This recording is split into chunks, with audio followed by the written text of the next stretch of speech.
Welcome, sports fans, to another episode of the Detroit Pistons Tonight. In this episode, I'm going to cover the games the Pistons have played so far, and I'll have a preview of their next three games leading to the next episode on Tuesday. It started out with them going to Minnesota to play the Timberwolves, who had the worst record in the NBA last year.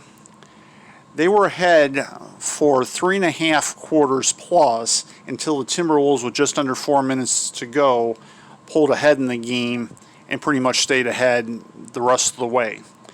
Josh Jackson had 19 points for the Pistons, and Malik Beasley scored 23 for the Timberwolves in the 111-101 win by the Timberwolves. In the Pistons' next game, which was their home opener against the Cavaliers, the Pistons hung tough through 3 quarters, leading 86-81. However, in the fourth quarter, they were outscored 20-15, and for the second consecutive game, they only had 15 points in the fourth quarter, and that forced overtime. In the first overtime, the Pistons scored the first 8 points before the Cavaliers rallied to force a second overtime. In the second overtime, the Cavaliers scored the first 7 points, and the Pistons couldn't rally. Colin Sexton had 32 to lead the Cavaliers. Andre Drummond, in his return to the Palace since being traded, to LCA since being traded from the Pistons, had 23 points and 16 rebounds, even though he got off to a slow start.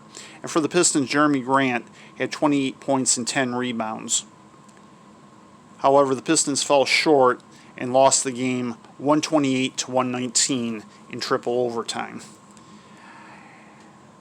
On Monday against the Hawks, the Pistons were down 24 points at one point, and they were still down 100-87 through 3 quarters. They eventually would cut it to 5. However, once again, their comeback fell short. Jeremy Grant and Josh Jackson scored 27 points each for the Pistons, and Trae Young had